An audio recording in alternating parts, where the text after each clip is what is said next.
நமச்சிவாயம் வாழ்க, நாதன் தாள் வாழ்க. கடவுள் அனுகிரக நேயர்கள் அனைவருக்கும் இனிய வணக்கம். வாழ்க வளமுடன்.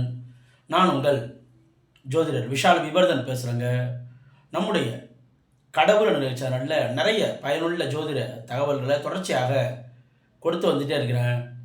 பிளேலிஸ்ட் சென்று பாருங்கள். ஜோதிடர் விஷால் விவர்தன் அப்படின்றது என்னுடைய 750க்கும் மேற்பட்ட ஜோதிட வீடியோக்கள், நியூமராலஜி சம்பந்தமான வீடியோக்கள், திருமண பொருத்தம் எப்படி பார்க்கணும், அரசியல் பிரபலங்கள் இவங்களுடைய ஜாதக ஆய்வுகள், இது போன்ற நிறைய வீடியோக்கள் இருக்கும். அதை பார்த்து பயன்பெறுங்க.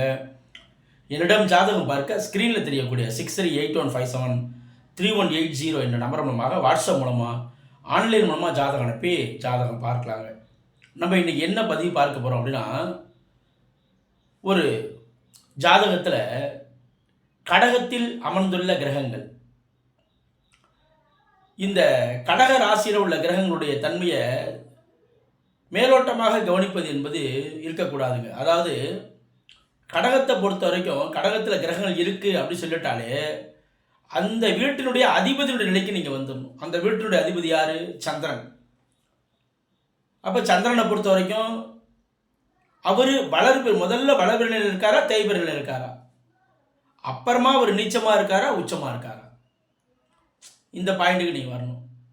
இப்போ ஒருவருடைய ஜாதகத்தில் தனுசு லக்னத்திற்கு 2ஆம் இடத்துல சந்திரன், வளபிறை சந்திரன், அப்போதுதான் பௌர்ணமி விட்டு விலகிய சந்திரன். 8ஆம் இடத்துல சுக்கிரன், பௌர்ணமி சந்திரன் பார்க்குறாரு. பௌர்ணமி சந்திரன் 8ஆம் இடத்தை தன் வீட்டை தானே பார்க்குறாரு.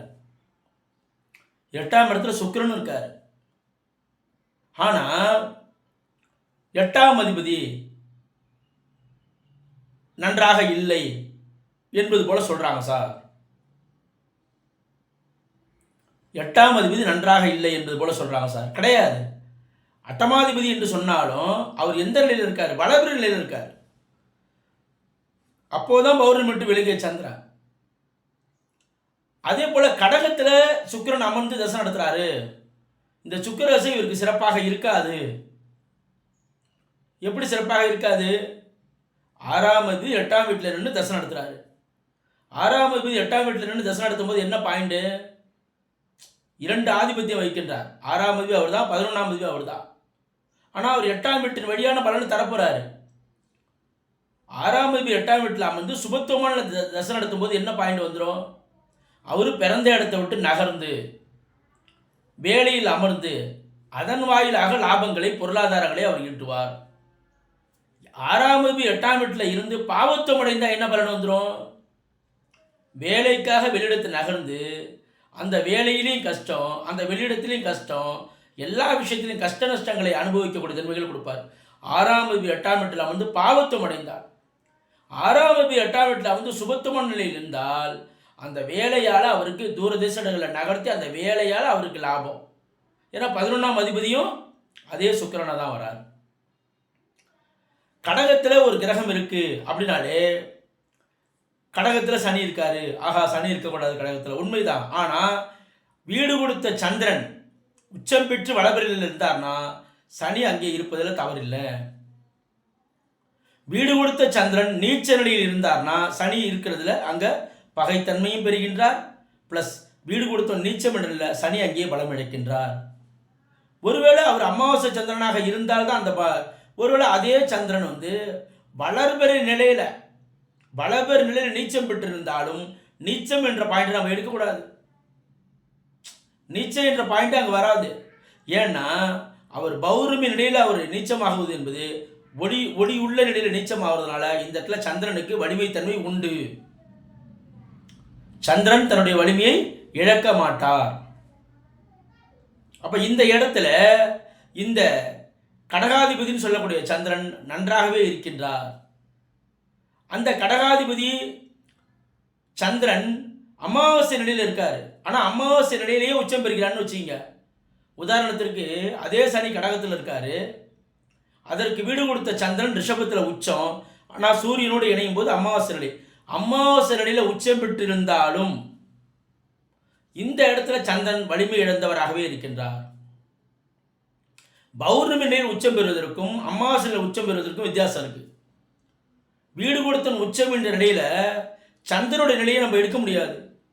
ஏன்னா சந்திரன் வளபிற நிலையில் உச்சமாகுவதுதான் நம்ம முழுதாக எடுத்துக்கொள்ள வேண்டும். பௌர்ணமி நிலையில் உச்சமாகிறது என்பது சிறப்பான அமைப்பு ஒழிய அமாவாசை நிலையில் உச்சமாகிறது என்பது சிறப்பான அமைப்பு இல்லை. கடகத்தில் என்னென்ன கிரகங்கள்லாம் அமரலாம்? பொதுவாகவே கடகத்தில் புதன் அமரலாமா? இப்போ இந்த புதனும் சந்திரனும் பார்த்தீங்க அப்படின்னா சில நேரங்களில் பரிவர்த்தனை இருப்பாங்க.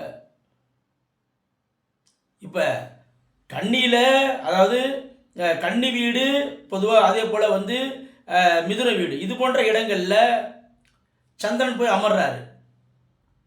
ஆனால் புதன் போய் கடகத்தில் அமர்வது என்பது இயல்பான தன்மையாக இருக்காது. அம்மா வேணா தன் வீட்டில் அமரலாம், ஆனால் தான் போய் அம்மா வீட்டில் அமர்வது என்பது பெரிய ஒரு சிறப்பான நிலை இல்லை. கடகத்தில் செவ்வாய் அமர்றாரு, நீச்சம் என்ற நிலைக்கு நம்ம சொல்கிறோம். ஆனால் கடகத்தில் நீச்சம் என்ற நிலை இருந்தாலும் இந்த இடத்துல சில நேரங்களில் பரிவர்த்தனை நிகழும். கடகத்தில் செவ்வாய் இருப்பார், விருச்சிக ராசியாக இருப்பாங்க. அப்போ பரிவர்த்தனை பெற்ற கிரகம் காரவத்தத்தை வலுத்து தரும். இந்த இடத்துல நம்ம கடகத்தில் செவ்வாய் இருந்தாலும் இந்த இடத்துல செவ்வாய் பலம் இழக்க மாட்டார் பரிவர்த்தனை வாயிலாக. அந்த செவ்வாய்க்கு வீடு கொடுத்த சந்திரன் வளவெளியில் இருக்கும்போது செவ்வாய் இன்னும் பலம் பெறுகின்றார். துலா லக்னத்திற்கு 10ஆம் இடத்துல செவ்வாய் நீச்சம் பெற்றிருந்தாலும் திக்பலம் என்ற ஆல்டர்னேட்டிவ் பலத்தை அடைகின்றார். விருச்சிக லக்னத்துக்கு லக்னாதிபதி நீச்சமானாலும் திக்பலத்துக்கு அருகாமல் இருக்கின்ற நினைப்பில் லக்னாதிபதி இங்கே பலம் இழக்க மாட்டார். விருச்சிக லக்னத்துக்கு 9ல் செவ்வாய் அமர்ந்தாலும். ஆனால் என்ன நம்ம சொல்லுவோம்? கடகத்தில் செவ்வாய் வந்து நீச்சம் ஆயிட்டாரு. மேஷ லக்னத்திற்கு லக்னாதிபதி செவ்வாய் நீச்சம் ப்ளஸ் நிஷ்பலம் இது போன்ற அனைத்து விஷயம் அடைகிறாரு. ஆனால் அந்த இடத்துல வீடு கொடுத்த சந்திரன் வளர்பிற நிலையில பௌர்ணமி சந்திரனாக இருந்தார் அப்படின்னா கண்டிப்பாக இந்த செவ்வாய் பலமிழக்க மாட்டார். அந்த செவ்வாயோடு சந்திரன் இணைந்தால் அந்த செவ்வாய் பலமிழக்க மாட்டார். அப்ப கடகத்தில் சூரியன் அமரலாம், சந்திரன் ஆட்சிங்கிற நிலையில. ஆனால் சந்திரன் கடகத்தில் ஆட்சி என்ற நிலை இருந்தாலும் அவர் வளர்பிற நிலையில் ஆட்சி பெறுவதுதான் சிறந்தது. செவ்வாய் நீச்சம் பெற்றிருக்காரா, அல்லது எந்த அளவுக்கு நீச்ச பாகையை தாண்டி வந்திருக்காரு, அல்லது அவருக்கு சுபத்துவ தொடர்பு இருக்கின்றதா அப்படிங்கிறத பார்க்கணும். கடகத்தில் ராகு அமர்ந்து ராகு தசை நடத்த போறாருன்னா வீடு கொடுத்தனுடைய வலிமையின் அடிப்படையில் கடகாதிபதியோட நிலை என்ன அமைப்பில் இருக்குன்னு பார்க்கணும். கடகாதிபதினு சொல்லக்கூடிய சந்திரன் உச்சம் பெற்று வளர்பில் இருந்தார்னா இந்த ராகு தசை என்பது அற்புதமான தசையாக இருக்கும், யோக தசையாக இருக்கும். கடகத்தில் குரு உச்சம், கடகத்தில் குரு உச்சம் இருப்பினும் குரு உச்சம் பெற்று வீடு கொடுத்தவன் பலமிழந்த நிலையில் இருந்தார் அப்படின்னா இந்த இடத்துல அந்த குரு உச்சனுடைய பவர் கூட கம்மியாகும். நம்ம கடகத்தில் சூரியன், சந்திரன், செவ்வாய், அதே போல் குரு அந்த இடத்துல வந்து உச்சம்தான் ஆகுறாரு. புதனும் அந்த இடத்துல சற்று பகைத்தன்மையோடு தான் இருப்பார். ராகுவை பொறுத்த வரைக்கும் வீடு கொடுத்தனுடைய வலிமை, கேதுவை பொறுத்த வரைக்கும் வீடு கொடுத்தனுடைய வலிமை. கடகத்தில் சுக்கிரன் பகைத்தன்மை. ஆனால் இந்த இடத்துல நீங்கள் பாயிண்ட் வரணும், மேஷ லக்னத்திற்கு 4ஆம் இடத்துல சுக்கிரன் இருக்கார், திக்பலமாக இருக்கார். பகைத்தன்மையோடு இருந்தாலும் திக்பலம் என்ற ஒரு பலத்தை அவர் அடைஞ்சிருக்காரு. ப்ளஸ் அதற்கு வீடு கொடுத்த வளபிரை சந்திரனாக இருந்தார். இந்த இடத்துல சுக்கிரன் கூட பலமிழக்க மாட்டார், சுக்கிரன் கூட பலமிழக்க மாட்டார். அப்போ கடகத்தில் கிரகங்கள் இருந்தாலே நீங்கள் என்ன பாயிண்ட்டுக்கு வந்தோம்னா கடகாதிபதியோட நிலைக்கு நீங்கள் வந்துடணும். கடகாதிபதினு சொல்லக்கூடிய சந்திரனுடைய நிலை என்ன நிலையில் இருக்குது? அவர் வளபிற நிலையில் இருக்காரா, தேய்பிற நிலையில் இருக்காரா? இப்போ ஒருவருடைய ஜாதகத்தில் துலாம் லக்னம், லக்னத்திற்கு 10ஆம் இடத்துல சுக்கிரன், கடகத்தில் தான் சுக்கிரன் இருக்காரு, கடகத்தில் தான் சுக்கிரன் இருக்காரு. ஆனாலும் என்ன பாயிண்ட்டு, இந்த இடத்துல அந்த சுக்கிரனுக்கு சுபத்துவ தொடர்பு ஆனது கிடைக்கிறது. ஜாதகம் சிறப்பான நல்ல ஒரு பெரிய பொருளாதார முன்னேற்றத்தில் இருக்கார் ஜாதகர். அப்போ கடகத்தில் சுக்கிரன் பகைத்தன்மைன்னு எடுக்கிறதா, அல்லது வீடு கொடுத்தன் வலிமை என்று எடுப்பதா? வீடு கொடுத்தன் வலிமையாக இருக்கின்றான் என்று தான் நீங்கள் எடுக்கணும். கடகம் எப்போதுமே கடகத்தினுடைய அதிபதினு சொல்லக்கூடிய சந்திரன் பாவத்து நிலையில் இருக்கக்கூடாது. சந்திரன் ராகுவோடு இணைவது, கேதுவோடு இணைவது, சனியினுடைய தொடர்பை பெறுவது, சனியினுடைய பார்வையை சேர்க்கையை பெறுவது, அவரே தேய்பேர் நிலையில் அமாவாசை நிலையில் இருக்கிறது, அமாவாசை நோக்கி சென்று கொண்டிருக்கின்ற சந்திரனாக இருப்பது, இது போன்ற அமைப்பில் இருந்தார்னா கண்டிப்பாக கடகத்தில் நிற்கக்கூடிய கிரகங்கள் கூட பலம் இழக்கும். அப்போ கடகத்தை நம்ம சீர்தூக்கி பார்க்கும்போது கடகாதிபதியோட நிலைக்கு நம்ம முக்கியத்துவம் கொடுக்கணும். இது போன்ற இன்னும் நிறைய ஜோதிட தகவல்களை தொடர்ச்சியாக நம்முடைய கடவுள் சேனலில் பதிவு செய்வோம். நன்றி, வணக்கம். வாழ்க வளமுடன், வாழ்க வையகம், வாழ்க பிரபஞ்சம்.